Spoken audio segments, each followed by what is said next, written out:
పొలం, ఇల్లు, స్థలం, అపార్ట్మెంట్స్, లేఅవుట్స్, ఫామ్ హౌస్లు అమ్మాలనుకున్నా లేదా కొనాలనుకున్నా భవిష్యత్ తరాలకు ఖచ్చితమైన భరోసా భూమిపై పెట్టే మీ పెట్టుబడి. సులభ వాయిదా పద్ధతిలో ప్రాపర్టీ కొనుగోలు చేయాలనుకుంటున్నారా? Contact JK properties. You dream it, we find it. 7799936999. ప్రతి మనిషి జీవితంలో వివాహం చేసుకోవడం సహజం. తోడుగా ఉండే మనిషి కోసం అందరూ కలలు కంటారు. తమ భాగస్వామి తన సంసారాన్ని 3 పువ్వులు 6 కాయలు చేసుకుని తనకంటూ ప్రత్యేకతను నిరూపించుకోవాలని అనుకుంటారు. ఇందులో భాగంగా కాబోయే భార్య కోసం ఎన్నో రకాలుగా ఊహిస్తాడు. తన భార్య తనతో కలిసి రావాలని ఆశిస్తాడు. ప్రతి విషయంలో తనకు సహకరించాలని కోరుకోవడంలో తప్పులేదు. ఆచార్య చాణక్యుడు మనకు కాబోయే భార్యలో మంచి లక్షణాలు ఎలా ఉంటాయో దానిపై స్పష్టత ఇచ్చాడు. నీ ఎదుగుదలలో నీకు ఉపయోగపడే స్త్రీ లక్షణాలు ఎలా ఉండాలంటే దానిపై తలదైన శైలిలో వివరించాడు. ధైర్యం గల స్త్రీ. చాణక్య నీతి ప్రకారం ధైర్యం గల స్త్రీ పురుషులకు అండగా నిలుస్తుంది.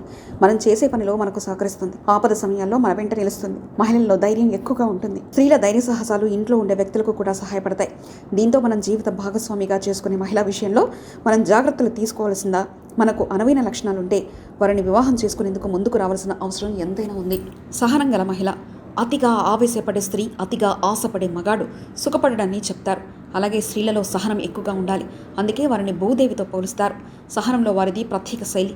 అన్ని సమయాల్లో ఆవేశానికి గురి కాకుండా ఉంటారు. ఆడవారికి సహనమే అలంకార భూషణం. దీంతో ఆడవారిలో మనం చూసేది సహనశీలతే. సహనం ఉన్న మహిళ ఏదైనా సాధిస్తుంది. అందుకే తగిన వనరులను కూడా సిద్ధం చేసుకుంటుంది. అందుకు మనకు కాబోయే జీవిత భాగస్వామి ఎంపికలో సహనం ప్రాధాన్యత వహిస్తుంది. ధర్మాన్ని ఆచరించే స్త్రీ. ధర్మానికి పెద్దపీట వేసే స్త్రీని చేసుకుంటే మంచి ఫలితాలు వస్తాయి. ధర్మాన్ని ఆచరించే మహిళ భర్తకి ఎంతో మేలు చేస్తుంది. సనాతన ధర్మాలను పాటించే స్త్రీలలో పురుషులకు కలిసి వస్తుంది. వారు చేసే పూజలు, పునస్కారాల వల్ల ఆ ఇల్లు ఎదుగుతుంది. దేవులకు చేసే పూజలలో మన సంపదలు పెరిగేందుకు దోహదం చేస్తుంది. మనిషి జీవితంలో స్త్రీలది కూడా ముఖ్య పాత్రే.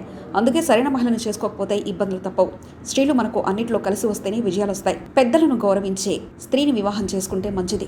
పెద్దవారి పట్ల గౌరవం లేని వారిని ఎవరు క్షమించరు. పెద్దవారిని గౌరవించే స్త్రీలను అందరూ ఇష్టపడతారు. ఇంట్లో ఆనందాలు విలసిల్లాలంటే పెద్దలను ఎప్పుడూ గౌరవిస్తుండాలి. అలాంటి వారిని చేసుకుంటేనే ఉత్తమం. ప్రేమగా మాట్లాడే వారిని ఆదరిస్తారు. ఇంటి వాతావరణం ఆహ్లాదకరంగా ఉండాలంటే స్త్రీల వల్లే సాధ్యమవుతుంది. చాణక్యుడు సూచించిన ప్రకారం ప్రతి వ్యక్తి తనకు కాబోయే జీవిత భాగస్వామి విషయంలో జాగ్రత్తగా వ్యవహరించి మంచి వారిని చేసుకోవడానికి మొగ్గు చూపితే మంచి ఫలితాలు రావడం జరుగుతుంది.